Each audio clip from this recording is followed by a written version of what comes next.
Hello friends, welcome to my YouTube channel. আমরা ম্যাথের practice set করছিলাম। একটা সেট অলরেডি করা হয়ে গিয়েছে, আজকে সেট নাম্বার 2। এখানে ম্যাথের 25টি গুরুত্বপূর্ণ কোশ্চেন আছে, যেটা আপকামিং WBSI এবং কনস্টেবল দুটো পরীক্ষার জন্যই খুবই গুরুত্বপূর্ণ। একটু অ্যাডভান্স লেভেলের কিছু কোশ্চেনও আছে। তোমাদের কাছে আশা রাখবো তোমরা শেষ পর্যন্ত ভিডিওটি দেখবে এবং আমার সলভ করার আগে নিজেরা ভিডিওটি পজ করে সলভ করবে, তাহলে বেশি উপকার পাবে। ঠিক আছে, তাহলে চলো কত দ্রুত সলভ করা যায় দেখা যাক। ফার্স্ট কোশ্চেন কী আছে? এটা একটি বদমাসের কোশ্চেন, সিম্পলিফিকেশান করতে হবে। 42/2 এটা হয় 21 প্লাস 3m, 22কে 11 দিয়ে ভাগ করলে 2 প্লাস 3 ইকুয়ালস টু 28। ঠিক আছে, তাহলে এখানে +3 - 2 কত হবে? +1। তাহলে 21 + 1 হবে 22। তাহলে 22 প্লাস 3m ইকুয়ালস টু 28। তাহলে 3m ইকুয়ালস টু কত হবে? 6। তাহলে m ইকুয়ালস টু 2 হয়ে গেল আনসার ডি। নেক্সট, রামের কাছে 4টি তাজা ফুল গাছ আছে, ঠিক আছে, যাতে যথাক্রমে প্রতি সেকেন্ড, থার্ড, ফোর্থ এবং 6th ডেতে তাজা ফুল আসে। মঙ্গলবার যদি 4টি গাছে তাজা ফুল আসে, তাহলে আবার কবে 4টি গাছে তাজা ফুল আসবে? এগুলো কী ধরনের অঙ্ক? ওই এলসিএম বের করার অঙ্ক, যেরকম সেই ঘড়ির অঙ্ক থাকে না, যে এত সময় এত সময় পরে ঘন্টা বাজে, একবার ঘন্টা বাজলে পরের ঘন্টা আবার কত সময় পরে বাজবে। শুধু এলসিএম করলে হয়ে যায় এগুলো। তাহলে 2, 3, 4, 6 এদের এলসিএম কত? সবসময় এলসিএম কী হয় বলো তো? ম্যাক্সিমাম যে নাম্বারটা থাকে, সবথেকে গ্রেটেস্ট যে নাম্বারটা থাকে, তারই একটা মাল্টিপল হয়। তাহলে 6 বড় কত আছে? 6-এর মাল্টিপল কত? 12। দেখো 12 দিয়ে সব কটা ভাগ যায় কিনা। 2 12 দিয়ে ভাগ যায়, 3কে ভাগ করা যায়, 3 দিয়ে 12 ভাগ যায়, 4 দিয়ে 12 ভাগ যায়। তাহলে এদের এলসিএম কত হয়? 12। ঠিক আছে, সবসময় মনে রাখবে যে এলসিএম হবে সে যে গ্রেটেস্ট যে নাম্বার থাকবে তার মাল্টিপল হবে। বোঝা গেল? তাহলে আজ যদি 4টে গাছে তাজা ফুল ফোটে, আবার কয় ফুটবে? 12 দিন পর। তাহলে আজ মঙ্গলবার হলে 12 দিন পর কী বার হবে? 7 দিয়ে ভাগ করলে রিমাইন্ডার কত? 5। তাহলে মঙ্গলবারের পরে 5 যোগ করে দাও। মঙ্গলবারের পর 5 যোগ করলে কী হয়? রবিবার হবে। ঠিক আছে, তাহলে অপশান নাম্বার সি হবে কারেক্ট। নেক্সট, পরের কোশ্চেন কী আছে? দুটি সংখ্যার অনুপাত 4:5, তাদের গসাগু 6, তাদের লসাগু কত? তাহলে গসাগু যদি 6 হয় আর অনুপাত যদি 4:5 হয়, ঠিক আছে, তাহলে সংখ্যা দুটো কত হবে? সংখ্যা দুটোই তো এখান থেকে ডাইরেক্ট বলে দেওয়া যাবে। 4 × 6 হবে একটা সংখ্যা, আর 5 × 6 হবে একটা সংখ্যা, তাই না? দেখো এই দুটোর অনুপাত করো, এই দুটো সংখ্যা যদি অনুপাত করো, এই দুটো সংখ্যার অনুপাত করলে কত হবে? অনুপাত করলে 4:5ই হবে। আবার এই দুটো সংখ্যা যদি গসাগু করো, 4 আর 5 তো কোপ্রাইম নাম্বার, তাহলে 6ই হবে। ঠিক আছে, তাহলে সংখ্যা দুটি কত? 24 আর 30। এবার এদের লসাগু করতে বলেছে, লসাগু কী করে বের করবো? কমন কত আছে? 6 আছে, আর যে কোনো কমন নেই সেগুলো গুণ করে দেবো। তাহলে 5 × 30 × 4 মানে 120। তাহলে এদের লসাগু কত হবে? 120। বোঝা গেল? নেক্সট, দেখো এই কোশ্চেনটা কী বলা আছে? একজন ব্যক্তি 1000 টাকায় 200টি লেবু কিনল। এখন 100 টাকায় কতগুলি লেবু বিক্রি করবেন যাতে 25% লাভ থাকে? ভালো কথা। তাহলে 1000 টাকায় যদি 200টা লেবু কেনে, তাহলে প্রতিটি লেবুর দাম কত? 1000/200 মানে প্রতিটি লেবু 5 টাকা, তাই না? তার মানে আমি বলতে পারি একটি লেবুর সিপি কত, কস্ট প্রাইস কত? 5 টাকা। এবার আমাকে কি করতে হবে? 25% লাভ করাতে হবে। তাহলে 25%-এর ভ্যালু কত হয়? 1/4 ফ্র্যাকশনাল ভ্যালু, মানে 4 টাকায় আমাকে 1 টাকা লাভ করাতে হবে, মানে সেলিং প্রাইস আমাকে কত করতে হবে? 5/4 করতে হবে। তাহলে একটি লেবুর সিপি যদি 5 টাকা হয়, তাহলে 25% লাভ করতে গেলে একটি লেবুর সেলিং প্রাইস কত করতে হবে? 5 × 5/4 টাকা করতে হবে, তাই তো? মানে এটা মানে কত? 25/4 টাকা করতে হবে, তাই তো? আমি যদি উল্টোভাবে বলি, তাহলে 25 টাকায় কতগুলো লেবু পাওয়া যায়? 25 টাকায় কতগুলো লেবু পাওয়া যায়? এই 4টা এদিকে গুণ করে দিলে 4টি লেবু।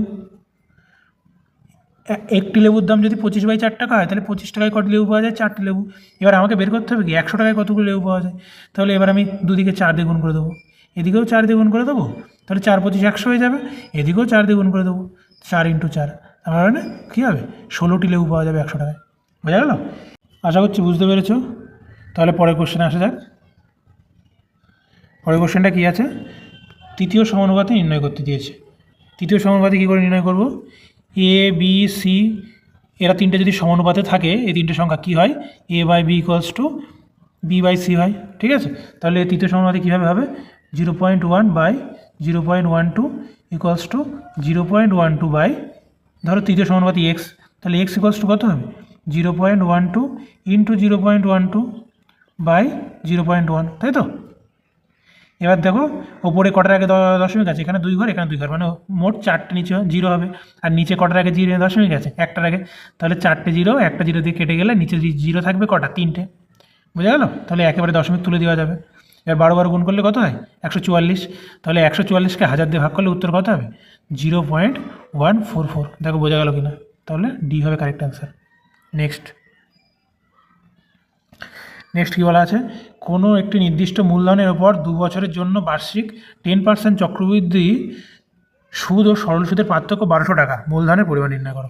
ঠিক আছে, তাহলে কীভাবে হয় এই সূত্রটা, প্রিন্সিপালের R/100 তা হোল স্কোয়ার, এটা ইকুয়ালস টু কত হয়, ওদের যে সুদের পার্থক্য 1200 টাকা। ঠিক আছে, সুদের পার্থক্যটা কি, সূত্রটাকে পি ইন্টু R/100 তার স্কোয়ার, এইভাবে মনে রাখা যায়, বা এইভাবে মনে রাখা যায়, পি ইন্টু R²/100%, এটা হয় সুদের পার্থক্য। এটাও করা যায়, এটাও করা যায়, সেম। তাহলে আমাকে মূলধনের পরিমাণ বের করতে বলেছে, পি বের করতে বলেছে, তাই তো। আর বলেছে কত, 10, তাহলে পি ইন্টু 10/100 তার হোল স্কোয়ার ইকুয়ালস টু 1200। তাহলে এটা করলে কত হবে, একটা শূন্য কেটে যাবে, মানে তলায় 1/10 থাকবে, 10-এর হোল স্কোয়ার, 10-এর হোল স্কোয়ার মানে কত, P/100 ইকুয়ালস টু 1200। তাহলে এখান থেকে পির মান কী হবে, গুণ করে দিলে হয়ে গেল, 1 2 3 4টে শূন্য, এটা হবে উত্তর, বোঝা গেল।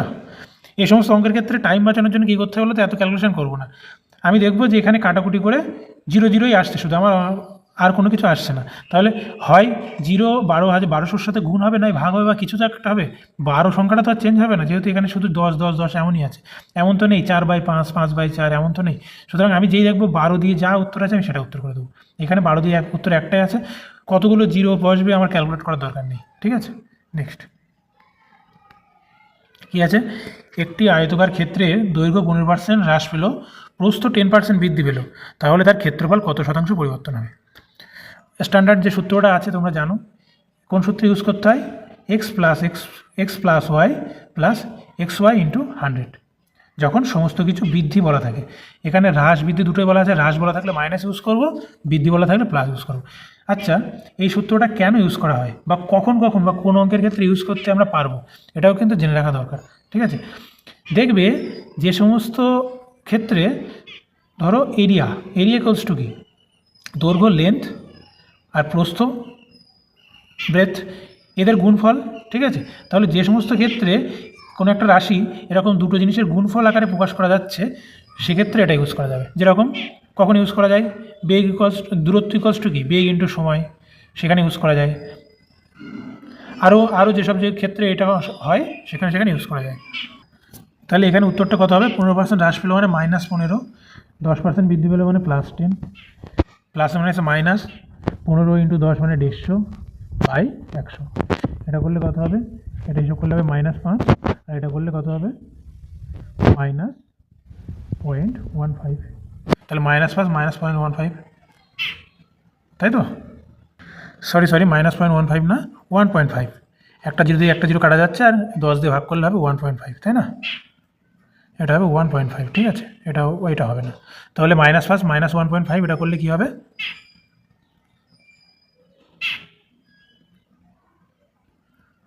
এটা করলে হবে -6.5। তাহলে এত শতাংশ হ্রাস পেয়েছে, যেহেতু মাইনাস আছে, তাহলে সি হবে উত্তর, বোঝা গেল। নেক্সট নিচেরটা, পরেরটা কী আছে, 80 লিটার লবণ ও জলের একটি মিশ্রণে 20% লবণ আছে, ভালো কথা। 16 লিটার মিশ্রণ তুলে তার পরিবর্তে সমপরিমাণ জল ঢালা হলো। ঠিক আছে, এখন লবণের পরিমাণ কত হবে। এই অঙ্কগুলোর ক্ষেত্রে কোনো সূত্র কাজ করব না, শুধু কনসেপচুয়াল কাজ করবো। ঠিক আছে, বুঝতে হবে বিষয়টা।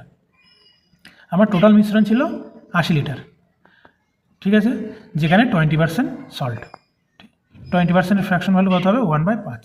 ঠিক আছে, আর তাহলে 80% নিশ্চয়ই জল ছিল, 80% নিশ্চয়ই ওয়াটার ছিল, এটা সল্ট আর এটা ওয়াটার, তাই না। এইবার আমি মিশ্রণের থেকে 16 লিটার মিশ্রণ তুলে নিয়েছি, তাহলে আমি কত ফ্র্যাকশন মিশ্রণ তুললাম? 80-র মধ্যে 16 লিটার তুলে নিচ্ছি, তার মানে আমি 1/5 অংশ মিশ্রণ তুলে নিলাম। হ্যাঁ কি না বলো, বুঝতে পারছো কি না? তাহলে এই 1/5 অংশ মিশ্রণ এই 20% সল্টের থেকে উঠবে, 80% ওয়াটার থেকে উঠবে, তাই তো? তাহলে যদি 1/5 অংশ উঠে যায় তাহলে অবশিষ্ট থাকছে কত? 1 - 1/5 অবশিষ্ট থাকছে কত? 1 - 1/5 মানে 4/5, মানে সল্টেরও 4/5 অংশ অবশিষ্ট থাকছে, ওয়াটারও 4/5 অংশ অবশিষ্ট আছে। এখন কি বলা হয়েছে? তুলে তার পরিবর্তে সমপরিমাণ জল ঢালা হলো। তাহলে যদি জল ঢালা হয়, আমি জলটা হিসাব না করে আমি ডাইরেক্ট লবণের হিসাব করি। লবণ ছিল আগে কত? 1/5 অংশ, এই যে 20%। তুলে নেওয়া হলো মিশ্রণের 1/5 অংশ। তাহলে এখন মিশ্রণের কত অংশ আর মিশ্রণের 4/5 অংশ রয়েছে। মিশ্রণের 4/5 অংশ ছিল মানে এরও 4/5 অংশ, এরও 4/5 অংশ। তাহলে এই 4/5 অংশ অবশিষ্ট থাকবে, মানে এটা মানে কত? 4/25। এত অংশ 4/25 অংশ সল্ট অবশিষ্ট থাকবে। এর পার্সেন্টেজ যদি বের করি তাহলে কী করবো? ইন্টু 100%। এটা মানে কত হবে? 25 দিয়ে 100 কাটলে 4, মানে 16%। দেখো বোঝা গেল কিনা? এখন যদি কোশ্চেনে জিজ্ঞাসা করতো যে কত পরিমাণ জল আছে, এখন কী করে বের করতাম? সল্ট যদি 16% থাকে তাহলে জল নিশ্চয়ই 100 - 16, 84% আছে। তাহলে আগে জল ছিল 80%, এখন হয়ে গেছে 84%। আগে সল্ট ছিল 20%, এখন হয়ে গেছে 16%। বোঝা গেল? নেক্সট পরের অঙ্কটা কী আছে? চোর পুলিশের অঙ্ক। তোমরা পুলিশ হবে, চোর তারা করবে, ঠিক আছে? আচ্ছা, একজন পুলিশ 80 মিটার দূরে একজন চোরকে দেখতে পেল এবং সাথে সাথে তাকে তাড়া করলো। 80 মিটার দূরে, এখানে পুলিশ, এখানে থিপ। পুলিশ কত কিলোমিটার বেগে দৌড়চ্ছে? 12 কিলোমিটার/ঘন্টা। আর চোর কত কিলোমিটার বেগে দৌড়চ্ছে? 10 কিলোমিটার/ঘন্টা, তাই তো? তবে চোরটি ধরা পড়ার আগে কতটা দূরত্ব অতিক্রম করবে? আগে আমি বার করব চোর কখন ধরা পড়বে, তাই তো? তাহলে এই ডিস্টেন্সটা 80 মিটার ডিস্টেন্স কভার করবে পুলিশ কত বেগে? এদের আপেক্ষিক বেগে, কেননা দুজনেই তো সেম ডিরেকশানে দৌড়চ্ছে। মানে প্রতি ঘন্টায় এ যাচ্ছে 12 কিলোমিটার, এ যাচ্ছে 10 কিলোমিটার, তাহলে প্রতি ঘন্টায় 2 কিলোমিটার করে গ্যাপ মানে কমপ্লিট করতে পারছে পুলিশটা, তাই তো? তাহলে এই 80 মিটার পূরণ করতে ওদের কত সময় লাগবে সেটা আগে বের করে নেব। 80 মিটার আর এদের রিলেটিভ স্পিড কত? যেহেতু একই দিকে যাচ্ছে, বিয়োগ হবে 2 কিলোমিটার/ঘন্টা। তাহলে 2 কিলোমিটার/ঘন্টাকে মিটার/সেকেন্ডে প্রকাশ করলে 5/18 হয়ে গেল মিটার/সেকেন্ড, ঠিক আছে? এর কাটাকুটি করলে 5 2 10 দিয়ে 0 কেটে যাবে, তাহলে 8 × 18 এত সেকেন্ড টাইম লাগবে। তোমরা এই 8 × 18 একেবারে ডাইরেক্ট গুণ করে দেবে না, সবসময় গুণ করবে কখন? লাস্ট ফাইনাল যে আমার অ্যান্সারটা বেরোবে সেখানে গুণ করবে। এমন হতে পারে 8 × 18 রেখে দিলে, গুণ করে দিলে পরে ক্যালকুলেশন ইউজ করার সময় ওটাকে আবার কাটাকুটি করতে হচ্ছে, সুতরাং গুণ আকারে রেখে দেবে, যেহেতু এখনও অঙ্কটা কমপ্লিট হয়নি, ঠিক আছে? এবার কি বলা আছে? তবে চোর ধরা পড়ার আগে কতটা দৌড়বে? তাহলে এত সময় পর ধরা পড়বে 8 × 18 সেকেন্ড। 18 কত? 144 সেকেন্ড পর ধরা পড়বে। এবার তাহলে 144 সেকেন্ডে চোর 10 কিলোমিটার/ঘন্টা বেগে কতটা দূরত্ব যাবে সেটা বের করলে হয়ে যাবে, তাই না? তাহলে দূরত্ব ইকুয়ালস টু কী হয়? বেগ ইন্টু সময়। বেগ 10 কিলোমিটার/ঘন্টাকে 5/18 দিয়ে গুণ করলে মিটার/সেকেন্ড, আর কত সময়? 8 × 18, ঠিক আছে? এত মিটার। এবার 18 দিয়ে 18 কাটলাম, 5 × 18 90 আর 10 900 মিটার। বোঝা গেল? সরি 5 × 8 = 40, এটা তো আমি মনে করলাম 18 আছে। 5 × 8 = 40 × 10 মানে 400 মিটার। বোঝা গেল? তাহলে অপশান এ কারেক্ট হবে। নেক্সট পরের অঙ্কটা কী আছে? একজন ব্যক্তি 8 টাকায় 10টি জিনিস কেনেন এবং প্রতি জিনিস 1.25 টাকা দরে বিক্রি করেন, তার শতকরা লাভ কত? ঠিক আছে, তাহলে প্রতিটা জিনিসের সিপি কত? 8 টাকায় 10টি জিনিস কেনেন, তাহলে একটার দাম কত? 8/10 টাকা। তাহলে এটা হয়ে গেলো প্রতিটার সিপি, আর প্রতিটার এসপি কত? 1.25 টাকা। তাহলে এইটা করলে লাভ বেরিয়ে যাবে, ঠিক আছে? এটা মানে কত? 0.8, আর এটা মানে কত? 1.25 আছে। এটা হলো সিপিএসপি রেশিও। তাহলে এই গ্যাপটা কত? 0.8 থেকে 0.25-এর গ্যাপ কত? 0.45। তাহলে এত টাকা লাভ করে, তাহলে 0.45 কতর ওপরে? সিপি কত? 0.8। এটা হিসাব করলে বেরিয়ে যাবে। তাহলে এটা কাটা যাবে, একটা তলায় 0 থাকবে, ঠিক আছে? ইন্টু 100%। তাহলে 0 দিয়ে 0 কাটলাম, 2 দিয়ে কাটলে 4 × 2 = 8, 2 দিয়ে কাটলে 5 × 2 = 10। তাহলে এটা কত হচ্ছে? 225/4%। এটা ভাগ করলে কত হবে? 4 × 5 = 20, 25 4 ছক 24 মানে 56.1/4%, তাই না? দেখো তোমাদের তাই আসবে এটা, ঠিক আছে। নেক্সট,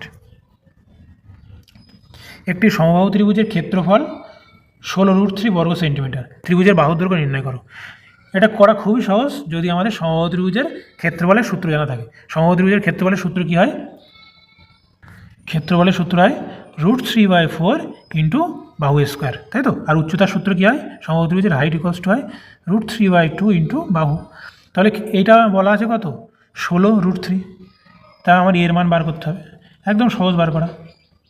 √3 কেটে গেল, 4 টো পাশে গুণ হয়ে গেল, a স্কোয়ার ইকুয়ালস টু 64, তাহলে a ইকুয়ালস টু √64 মানে 8 হয়ে গেল। নেক্সট, ওটা কি আছে? পাইপ সিস্টেমের একটা অঙ্ক আছে। পাইপ এ ও বি একসাথে 10 ঘন্টা একটি ট্যাঙ্ক পূর্ণ করতে পারে। এ প্লাস বি 10 ঘন্টা, বি প্লাস সি কত বলা আছে? 12 ঘন্টায় পূর্ণ করতে পারে। আর পাইপ সি প্লাস এ কত বলা আছে? 15 ঘন্টায় পূর্ণ করতে পারে। তাহলে আগে যেটা কোথায় করি, এদের এলসিএম কত হবে? আমি কি বলেছি? এলসিএম সবসময় বড় সংখ্যার মাল্টিপল হবে। এমন একটা সংখ্যা নিতে হবে বড় সংখ্যার মাল্টিপল যেন সব কিছু ভাগ যায়। তাহলে 15 দুগুণ 30 ভাগ যাবে না 12 দিয়ে, 45 ভাগ যাবে না 60।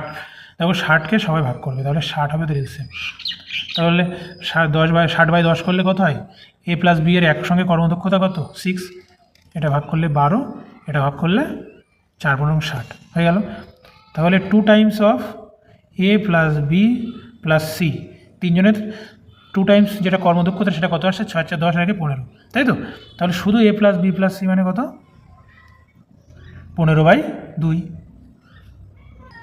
এটা কী বেরোলো? তিনজনের একসাথে কর্মদক্ষতা বেরোলো, ঠিক আছে। এবার আমাকে বের করতে হবে কি? বি কত সময় পূর্ণ করবে, তাই তো। তাহলে বি এর কর্মদক্ষতা বের করার জন্য আমাকে সি প্লাস এর কর্মদক্ষতা কত আছে? 4। তাহলে 15/2 থেকে 4 বাদ দিতে হবে। 15/2 মাইনাস 4, এটা করলে কত হবে? 4 দুগুণ 8 মানে 7/2। এটা হয়ে গেল শুধু বি এর কর্মদক্ষতা। টোটাল কত? 60 লিটার। 7/2 কর্মদক্ষতায় যদি ফিল আপ করে তাহলে কত সময় লাগবে? এটা কত হবে? 120/7 ঘন্টা। বুঝা গেল? অপশন নম্বর এ। নেক্সট, কী বলা আছে? যদি 6 জন পুরুষ বা 8 জন মহিলা একটি কাজ 86 দিনে করতে পারে, তাহলে একই কাজ সম্পন্ন করতে 14 জন পুরুষ ও 10 জন মহিলার কতদিন সময় লাগবে? তাহলে 86 দিনটা আমার ইম্পর্টেন্ট না, যেহেতু বা বলে দিয়েছে, তার মানে 6 জন মেল ইকুয়ালস টু 8 জন ফিমেল। এটা মানে কি বলা যেতে পারে? 2 দিয়ে যদি কাটাকুটি করি, 3টে মেল ইকুয়ালস টু 4টে ফিমেলস। বুঝা গেল? এবার আমাকে কী বের করতে হবে?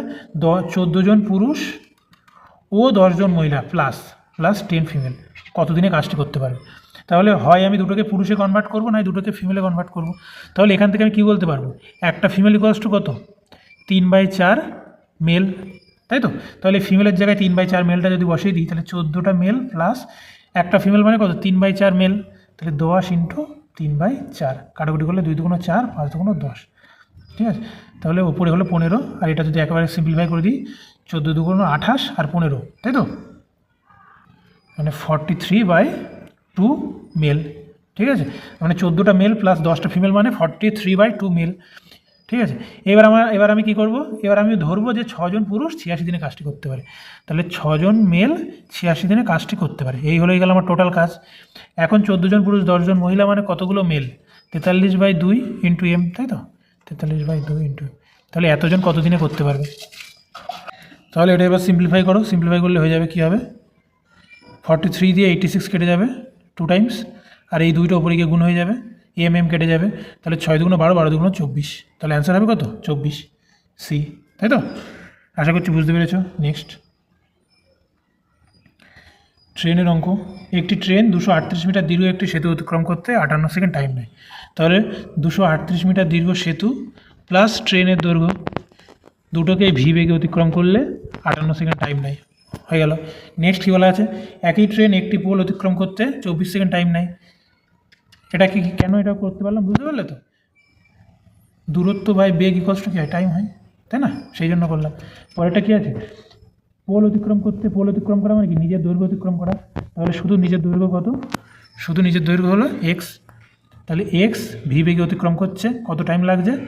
24 সেকেন্ড। এবার আমাকে কী বের করতে হবে? তাহলে ট্রেনটির দৈর্ঘ্য কত? আমাকে এক্স বের করতে হবে। তাহলে ভিটা নিয়ে আমার কোনো ব্যাপার না, তাহলে ভি এর মানটা আমি এখান থেকে এখানে বসিয়ে দেবো, হয়ে যাবে। তাহলে এখান থেকে কী বলতে পারবো, এক্স ইকুয়াল টু বা ভি ইকুয়াল টু কী বলতে পারবো, ভি ইকুয়ালস টু এখান থেকে কী বলতে পারবো, এক্স বাই 24, তাই তো। তাহলে এই মানটা যদি আমি এখানে বসিয়ে দিই তাহলে হয়ে যাবে 238 প্লাস এক্স, এদিকে যদি আমি গুণ করে দিই 58 ভির মান কত, ভির মান হলো এক্স বাই 24। তাহলে সিম্পলিফাই করো, 12 দুগুণ 24, 29 দুগুণ 58, ঠিক আছে। এ 12 দিয়ে পাশে গুণ করে দাও, তাহলে 238 ইন্টু 12 প্লাস 12x, তাই তো। প্লাস 12xটা আমি একেবারে এ পাশে নিয়ে আসবো, এ পাশে 29x আছে, তাহলে প্লাস 12x এ পাশে আসলে মাইনাস 12x হয়ে যাবে, তাই তো। মাইনাস 12x করলে কত হবে, 17x। 29 থেকে 12 বাদ দিলে কত হবে, 17x, বোঝা গেল। 12টা একেবারে কোনাকুনি গুণ করে আমি ডান পাশে এনে বিয়োগ করে দিলাম।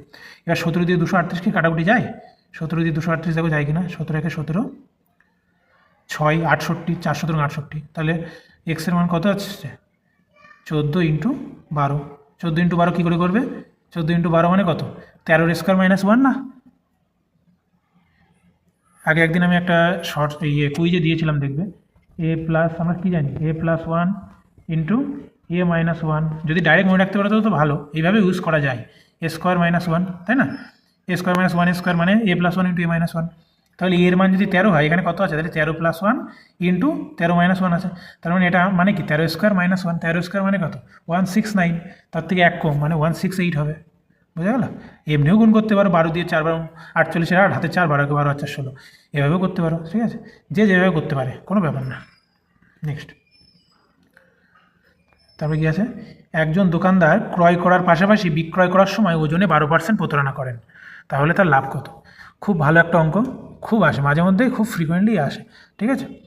নাও 12% মানে আগে এর ফ্র্যাকশন ভ্যালু কত, 12% মানে 12 মানে কত, 3/4, তাহলে 3/4 না, 3 ইন্টু 4, তাহলে 3 ইন্টু 4%, 4% মানে কত আবার 1/25, তাহলে 12% মানে কত, 3/25। এইবার দেখো বিষয়টা বুঝতে হবে, ক্রয় করার সময়ও প্রতারণা করে, বিক্রয় করার সময় প্রতারণা করে। তাহলে ধরো হোলসেলারের কাছ থেকে যখন মাল কিনছে, তখন কি করছে, বলছে যে আমি 25 কিলো মাল নিচ্ছি, ঠিক আছে, কিন্তু 28 কিলো মাল নিয়ে নিচ্ছে, 3 কিলো বেশি নিয়ে নিচ্ছে ধরো। হয়রাস যখন বিক্রি করছে, তখন যে কিনতে এসছে তাকে বলছে আমি তোমাকে 25 কিলো মাল দিচ্ছি, কিন্তু 3 কিলো কম দিচ্ছে, মানে 22 কিলো মাল দিচ্ছে। তাহলে এই বিষয়টা বোঝা গেল, এইটা হলো রেশিও। কেনার সময় কি বলছে, আমি 25 কিলো মাল কিনছি, কিন্তু কিনছে 28 কিলো, 3 কিলো বেশি কিনে ফেলছে। আর দেওয়ার সময় কি দিচ্ছে 25 কিলোর মাল, কিন্তু ওর পকেট থেকে যাচ্ছে কত, বা ওর নিজের গাড়ির থেকে যাচ্ছে কত, 22 কিলো, বোঝা গেল। তাহলে এইটা করলে CP/SP অনুপাত চলে আসবে, 25 কাটা 22 দিয়ে 2 দিয়ে কাটলে 11, 2 দিয়ে কাটলে 14, তাহলে 11/14। তাহলে কত লাভ হচ্ছে, 3 টাকা লাভ হচ্ছে, কত টাকায়, 11 টাকায়। এবারে 1/11 মান কত, এগুলো মনে রাখতে হবে, 9.09%, ঠিক আছে। 1/11 মানে হলো 9.09%, তাহলে 3/11 কত, 27.27%, বুঝা গেল। এইভাবে কিন্তু এগুলো মনে রাখতে হবে, এগুলো মনে রাখলে কিন্তু স্পিড বাড়বে না। আমি আমার এই ক্যালকুলেশনের ভিডিওয় এগুলো কিছু বলে দিয়েছি যে কোনগুলো মনে রাখতে হবে, ঠিক আছে। নেক্সট, পরের কোশ্চেনটা, এক্স ও ওয়াই যথাক্রমে 6,000 ও 5,000 টাকা নিয়ে একটি ব্যবসা শুরু করে। এক্স 6 মাস পরে তার বিনিয়োগের 25% বাড়িয়েছে, বছর শেষে লাভ হয় কত টাকা, 4700 টাকা। তাহলে এক্স কত টাকা পাবে, তাহলে তাদের ইয়ের অনুপাতটা বার করি, তাদের বিনিয়োগের অনুপাতটা বার করি, কার টাকা কত মাস কীভাবে খাটলো। প্রথমে এক্সের 6,000 টাকা ছিল, তাই তো, এটা ক মাস খাটলো, প্রথমে 6 মাস, তারপরে এক্স কী করলো, 25% বাড়ালো, তাহলে 6,000 25% কত হবে, মুখে মুখে হিসাব করো, 6,000 50% হয়, তার অর্ধেক 3,000, 25% তার অর্ধেক মানে 1,500, তাই তো। তাহলে 6,000 প্লাস 1,500 মানে 7,500 টাকা পরের 6 মাস কেটেছে। হোয়ারএস ওয়াইয়ের কী হয়েছে, ওয়াইয়ের 5,000 টাকায় 12 মাস কেটেছে, 5,000 টাকা 12 মাস কেটেছে। এবার এই অনুপাতটা বের করে সিম্পলিফাই করে, 0 0 দুটো করে 0 সব দিক থেকে কেটে দাও, 6 দিয়ে কাটলো, 6 2 12, 5 দিয়ে কাটো, 5 2 10, আর এখানে 5 দিয়ে কাটলে 5 বরং 60, 5 15 75, ঠিক আছে।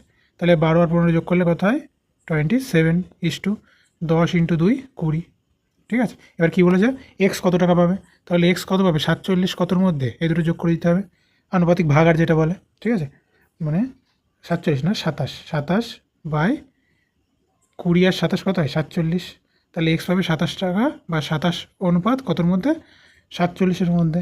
টোটাল লাভ কত, 4700 টাকা। তাহলে 4700 দিয়ে কাটলে 100, তাহলে 2700 টাকা পাবে। তাহলে এক্স কত টাকা লাভ করবে? 2700 টাকা। বোঝা গেল? নেক্সট পরের কোশ্চেন কী বলা আছে? সুদ 1000 টাকা অর্থের ওপর 4 বছর পর বার্ষিক 10% সরল সুদ ও চক্রবৃদ্ধি সুদের পার্থক্য কত? ভালো কথা, তোমরা যারা হলো 2 বছরের সুদের সূত্রটা জানো তারা ওই ডাইরেক্ট সূত্র দিয়ে করে দাও, কিন্তু যদি কনসেপ্ট ক্লিয়ার না থাকে তাহলে এই অঙ্কে এসে কিন্তু আটকে যাবে। ঠিক আছে, এখানে কিন্তু বলেছে 4 বছরের সরল সুদ ও চক্রবৃদ্ধি সুদের পার্থক্য। আচ্ছা একটা জিনিস বলো, 4 বছরে 10% হারে সরল সুদ কত হবে? 40%, তাই না? আর চক্রবৃদ্ধি সুদ কত হবে এটা বার করি। তাহলে 10%-এর ফ্র্যাকশন ভ্যালু কত? 1/10, মানে 10 থেকে 11 হয় এক বছরে, দ্বিতীয় বছর আবার 10 থেকে 11 হয়, তৃতীয় বছর আবার 10 থেকে 11 হয়, চতুর্থ বছর আবার 10 থেকে 11 হয়, তাই তো? তাহলে 1 2 3 4 এইটা হয়ে যায় কি? এইটা হয়, এটা হলো আসলটা, আর এটা হয় অ্যামাউন্ট 4 বছর পর। ঠিক আছে, তাহলে এত ইস্টু 11 4বার গুণ করলে কি কত হয়? 11-র কিউব কত হয়? 1331। তার সাথে আবার যদি 11 গুণ করি তাহলে কত হবে? 1 4 6 4 1। 11 দিয়ে গুণের ট্রিক সবাই জানো তো? কী করতে হয়? এই প্রথমটা আগে লিখে দিতে হয়, এবার পরপর করে যোগ করতে হয় দুটো দুটো করে। 3 আর 1 যোগ করে 4 হবে, তারপরে 3 আর 3 যোগ করে 6 হবে, তারপরে আবার 3 আর 1 যোগ করে 4 হবে, তারপরে একটা বসে যাবে। ঠিক আছে, এরকমভাবে করতে হয়। তাহলে 1 4 6 4 1। তাহলে 4 বছর পরে আসল আর সুদ আসলের অনুপাত হলো এইটা। তাহলে 4 বছর পরে সুদ কতটা হলো? বাদ দিতে হবে 4641। তাহলে কত পার্সেন্ট সুদ পেল? এই 10,000-এর উপরে এত টাকা সুদ পেল। তাহলে 4641 কতর উপরে সুদ পেল? না, 10,000-এর উপরে সুদ পেল। তাহলে পার্সেন্টেজ বের করলে কী করবে? 100 দিয়ে গুণ করে দেবো, তাই তো? তো দুটো শূন্য কাটা যাবে, 100 দিয়ে এটাকে ভাগ করলে কত হবে? 46.41%। তাহলে এত পার্সেন্ট 4 বছর পর চক্রবৃদ্ধি সুদ হবে। আর সরল সুদ কত? 40%। তাহলে সরল সুদ আর চক্রবৃদ্ধি সুদের ডিফারেন্স কত? 46.4 থেকে 40 বাদ দিলে কত থাকে? 6.4%। তাহলে এবার 1000 টাকা 6.4% বার করলে হয়ে গেল। 1000 টাকা 6.4% বের করলে কত হবে? 64 টাকা 10 পয়সা। এইটা হবে অ্যান্সার। বোঝা গেল? নেক্সট পরেরটা কী বলা আছে? যদি বীজগণিতের একটি অঙ্ক, যদি 3x - 1/2x = 4 হয় তাহলে এটার মান নির্ণয় করতে হবে। আচ্ছা এখানে দেখো এক্সের সঙ্গে 3 গুণ আছে, আর এখানে এক্সের সঙ্গে 4 আছে। 4 মানে কার স্কোয়ার? 2 এর স্কোয়ার। তাহলে আমি এক্সের সাথে আগে 2 গুণ করাবো ইচ্ছা জোর করে, আর দেখাচ্ছি কীভাবে করতে হবে। 3x - 1/2x = কী দেওয়া? 4। ধরো পেনটা আমি একটু ছোটো করে নিই।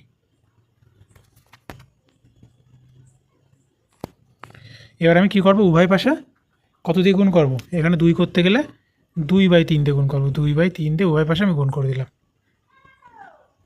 ঠিক আছে, এবার 2/3-এর সঙ্গে 3x গুণ করলে কী হবে? 3 3 কাটা যাবে, তাহলে এখানে কী আসবে? 2x মাইনাস, আবার 1/2x-এর সাথে এটা গুণ করলে কী হবে? 2 2 কাটা যাবে, 1/3x। আর এ পাশে কত হবে? 4 2 8/3। ঠিক আছে, এবার তাহলে আমি কী জানি? a - b = কিছু একটা দেওয়া আছে। এবার আমাকে কিসের মান বের করতে হবে? a স্কোয়ার প্লাস b স্কোয়ারের মান বের করতে হবে। কী করে বের করবো? এর দুই পাশে এবার আমি বর্গ করে দেবো, এর দুপাশে স্কোয়ার করে দেবো। তাহলে a - b তার হোল স্কোয়ারের সূত্র কি? a স্কোয়ার মানে কী হবে? 4x স্কোয়ার, ঠিক আছে, প্লাস b স্কোয়ার মানে কী হবে? 1/9x স্কোয়ার মাইনাস 2ab, -2 এর মান কত? 2x, b এর মান কত? 1/3x ইকুয়ালস টু কত? ওইটার স্কোয়ার মানে 64/9। ঠিক আছে, তাহলে এখান থেকে এই দেখো এইটা যেটা দিয়ে চেয়েছে সেটা এই পাশে চলে আসলো, তাই তো? তাহলে 4x square plus 1/9x square, এটার ভ্যালু কত হবে? 64/9। এই পাশে এখানে মাইনাস ছিল, ও পাশে গেলে কী হয়ে যাবে? প্লাস হয়ে যাবে। এখানে এক্স কেটে যাবে, এখানে কত থাকবে? 4/9। তাহলে এই পাশে আসলে 4/9 না, সরি 3, 4/3 করতে হবে। এবার এইটা ক্যালকুলেশন করে, এটা ক্যালকুলেশন করলে কত হবে? 3 3 9, 3 4 12, 64 আর 12 কত হয়? 74, 76, 76/9 হবে। 76/9 হবে, এটা যোগ করে দেখো, তাহলে অ্যান্সার হবে কি? ডি। বোঝা গেল? নেক্সট এখানে কিসের অঙ্ক আছে? একটা বয়সের অঙ্ক আছে। বর্তমানে এ ও বি বয়সের অনুপাত, এ ও বি এর বয়সের অনুপাত a/b। বয়সের অনুপাত কত? 13/7। 6 বছর আগে তাদের বয়সের অনুপাত ছিল বছর আগে তাদের বয়স অনুপাত ছিল কত 2:1। এটা কি ছিল 6 বছর আগে, পরে না কিন্তু 6 বছর ব্যাক। বয়সের অঙ্কে মেন কী দেখতে হয়, গ্যাপ দেখতে হয়। এখানে গ্যাপ কত 1, এখানে গ্যাপ কত 6। কেন গ্যাপ দেখতে হয়? কেননা সময় বাড়ার সঙ্গে সঙ্গে কী হয়, দুজনেরই বয়স বাড়ে, কিন্তু তাদের মধ্যে যে বয়সের ডিফারেন্স সেটা কি কখনো চেঞ্জ হয়? একজন আরেকজনের থেকে 5 বছরের বড় হলে পরে 10 বছর পরেও সেই 5 বছরের বড়ই থাকবে। তাহলে সবসময় গ্যাপ দেখতে হয়, গ্যাপটা সমান করতে হয়। তাহলে এখানে 6-এর গ্যাপ আছে, আমি এখানে 6-এর গ্যাপ করব। তাহলে আমি এখানে কী গুণ করব, 6 দিয়ে গুণ করব। 6 দিয়ে গুণ করলে এটা কত হচ্ছে 12:2। তাহলে 6 বছর আগে ছিল 12:2, এখন হয়েছে 13:13 ধরো, সরি 2 না, 1-এর সাথে 6 গুণ করলে 6। তাহলে 6 বছর আগে ছিল 12:6, এখন হয়েছে 13:7। তাহলে বাড়ছে কত, 1 করে বাড়ছে না, সব 1 ইউনিট করে বাড়ছে না? এটা এখানেও 1 ইউনিট বাড়ছে, এখানে 1 ইউনিট। তার মানে 1 ইউনিট সমান সমান কত বছর, 6 বছর। 6 বছরে 1 ইউনিট বাড়লো। এবার আমাদের কী বের করতে হচ্ছে, বয়সের পার্থক্য কত। বয়সের পার্থক্য কত, 6 ইউনিট না? এখানে 6 ইউনিট আছে, এখানে দেখো 6 ইউনিট বানালাম। তাহলে 6 ইউনিটের ভ্যালু কত হবে, 6×6 36 বছর। তাহলে ওদের বয়সের পার্থক্য কত, 36 বছর। আশা করছি বুঝতে পেরেছ। নেক্সট পরের অঙ্কটা কী আছে, বলা আছে কোনো একটি সংখ্যার 35% সেই সংখ্যার 60% থেকে 15 কম হয়। তাহলে ধরো এক্সের 60% থেকে এক্সের 35% কত কম, নাকি 15 কম, এই ডিফারেন্সটা দেওয়া আছে। তাহলে এক্সের এটা এখানে গ্যাপটা কত 25%। তাহলে এক্সের 25% মানে কত 15, 25% মানে কত 1/4। তাহলে এক্স ইকুয়ালস টু কত হবে 4×15 60, 4টে পাশে গুণ হয়ে যাবে, অ্যান্সার হবে বি। নেক্সট কী বলা আছে এখানে, 60 কেজি 60 টাকা পার কেজি, তাই তো, দরের কত কেজি চাল 42 টাকা পার কেজি দরে 24 কিলো চালের সাথে মেশালে মিশ্রণটি 56 টাকা পার কেজি দরে বিক্রি হবে, না বিক্রি করলে 12% লাভ হবে। তাহলে এটা অ্যালিগেশনের অঙ্ক, ঠিক আছে, অ্যালিগেশনের অঙ্ক করলে হয়ে যাবে। 60 টাকা পার কেজি দরের, তারপরে 42 টাকা পার কেজি ধরে নিয়েছে, মিশ্রণটা বিক্রি করছে কত। তাহলে এগুলো কি কস্ট প্রাইস, আর এটা তো বলা আছে বিক্রি করলে, মানে এটা সেলিং প্রাইস দেওয়া আছে, তাহলে একে কস্ট প্রাইসে করতে হবে, ঠিক আছে, সরি। তাহলে এটাকে কস্ট প্রাইসে করলে কত হবে, 12% লাভ মানে কত, 12 মানে কত 3×4 12, মানে 3 × 4% মানে 3, 4%-এর ভ্যালু কত হয় 25, 1/25, তাই না? তাহলে 12% মানে কত 3/25, মানে 25 টাকায় 3 টাকা লাভ, ঠিক আছে। মানে সিপি আর এসপির অনুপাতটা কত হয়, 12% লাভ মানে 25:28, ঠিক আছে। এবার এই 28-এর ভ্যালু বলা আছে কত 56 টাকা, মানে 2 গুণ। তাহলে নিশ্চয়ই কস্ট প্রাইস কত 50 টাকা। তাহলে আমি এখানে মাঝখানে কত বসাবো, 50 টাকা বসাবো। বোঝা গেল এখানে কেন 50 বের করলাম, কারণ এটা বিক্রি করলে, এটা বিক্রয় মূল্য দেওয়া আছে, বিক্রি করলে 12% লাভ হয়। তাহলে মিশ্রণের ক্রয় মূল্যটা আলটিমেটলি কত সেইটা আগে বের করে নিতে হবে, মিশ্রণের ক্রয় মূল্য 50 টাকা। এবার অ্যালিগেশন করতে হবে, ঠিক আছে। অ্যালিগেশন এখানে কত আছে 42 কিলো টাকা, এটা হলো 24 কিলো, এটা নিচে লিখি তাহলে সুবিধা হবে, এটা হলো 24 কিলো, এটার ভ্যালু বের করতে হবে। আচ্ছা এই ডিফারেন্সটা এবার বের করি 60 থেকে 50 বাদ দিলে 10, 50 থেকে 42 বাদ দিলে 8, তাহলে 10-এর ভ্যালু কত 24, 8-এর ভ্যালু কত বের করলে হয়ে যাবে, বোঝা গেল, 10-এর ভ্যালু 24, তাহলে 1-এর ভ্যালু কত 24/10, তাহলে 8-এর ভ্যালু কত 24/10 × 8, ঠিক আছে। এটা হিসাব করে দেখো, 8×24 কত হয় 160, আর 32 192 হয়। তাহলে 192/10 মানে কত 19.2, এটা হয়ে যাবে অ্যান্সার। 192/10 মানে কত 19.2 না, একটা 10 আছে, একটা শূন্য আছে ওই জন্য, তাহলে এটা যাবে সি, বোঝা গেল। নেক্সট পরেরটা কী আছে, বলা আছে যদি এই সংখ্যাটি 72 দ্বারা বিভাজ্য হয় তাহলে 3x - 2 এর মান কত হবে। কী করে করবে, ডিভিজিবিলিটি রুলটা জানতে হবে তোমাদের। 72-এর মধ্যে কী কী আছে 8 × 9, ঠিক আছে, আবার 8-এর মধ্যে কী আছে 4 × 2, মানে নিশ্চয়ই ওয়াইটা একটা ইভেন নাম্বার হবে, তাই তো।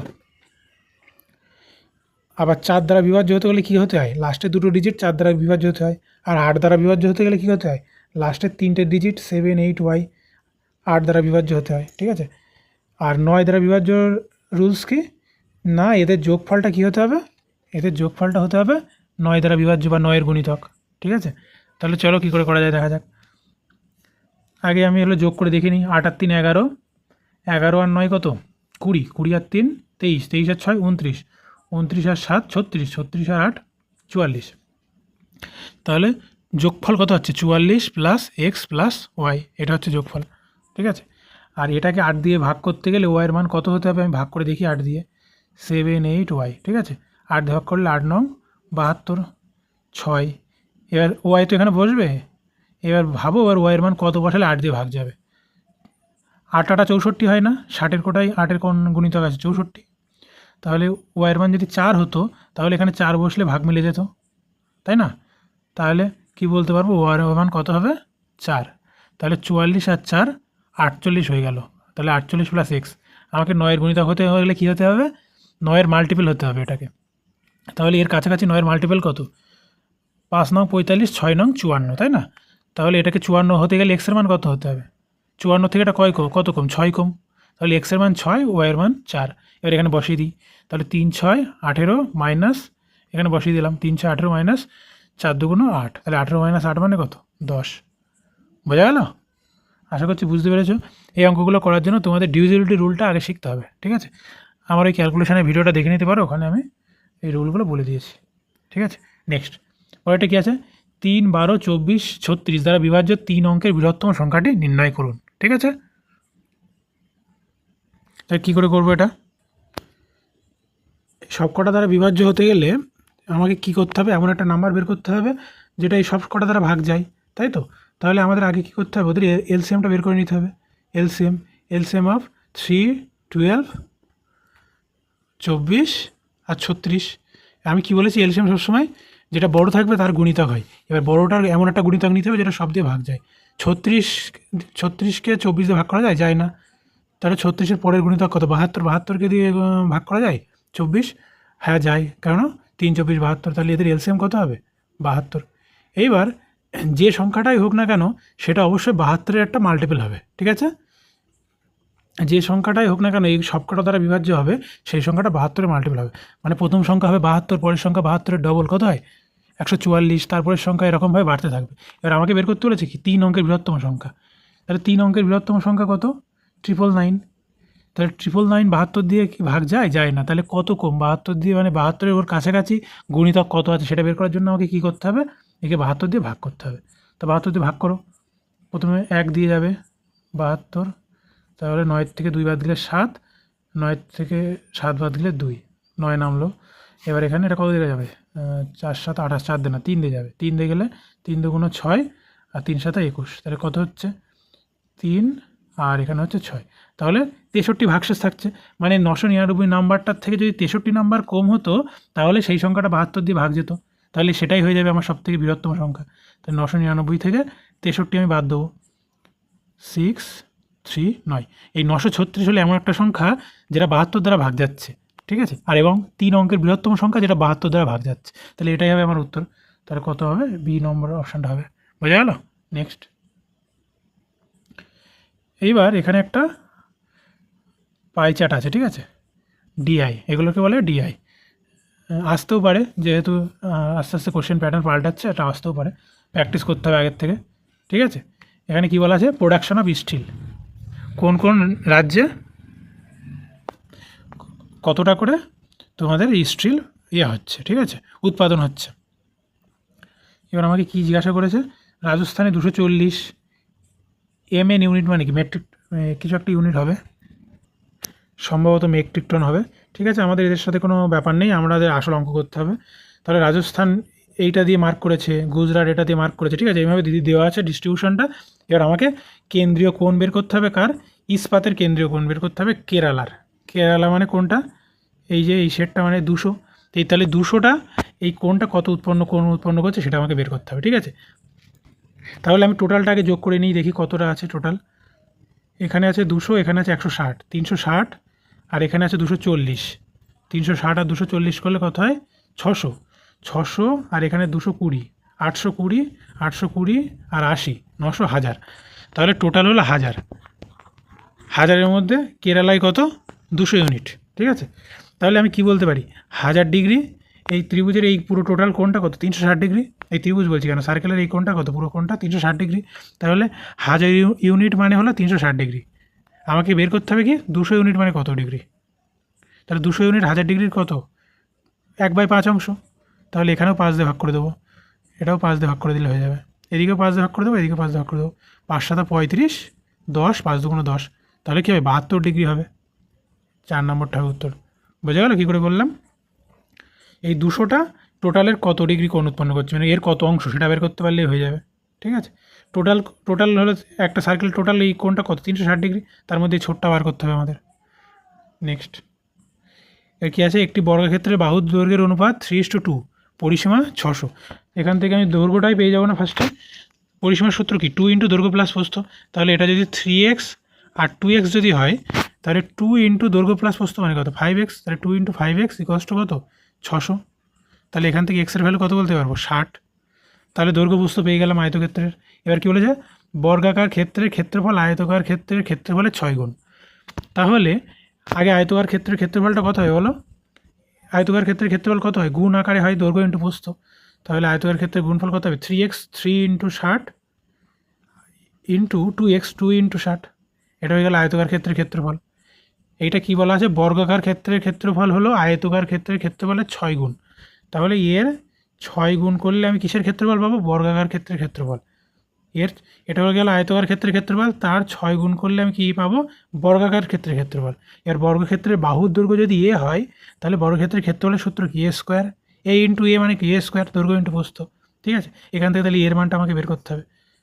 তাহলে দেখো কী করে বের করবো, এই 3 ইন্টু 2 আছে না, 3 ইন্টু 2 মানে হলো 6, তার মানে এখানে একটা 6 আছে, এখানে একটা 6 আছে, আর দুটো 60 আছে, তাহলে যদি আমি বর্গমূল করে দিই কী হবে, দুটো 6 আছে আর দুটো 60 আছে, তাহলে দুটো 6-এর জন্য একটা 6 বেরোবে, দুটো 60-এর জন্য একটা 60 বেরোবে। ঠিক আছে, তার মানে 6 ইন্টু 60 বা 360, এটা হয়ে গেল কি বর্গক্ষেত্রের বাহুর দৈর্ঘ্য। এখন কি বলেছে, বর্গক্ষেত্রের পরিসীমা কত, তাহলে পরিসীমা কী হয়, বর্গক্ষেত্রের 4টি বাহু যেহেতু সমান, তাহলে 2 ইন্টু বাহু 4 ইন্টু বাহু, তাহলে 360 ইন্টু যদি 4 করে দিই, তাহলে আমি কী পেয়ে যাব, বর্গক্ষেত্রের পরিসীমা পেয়ে যাব।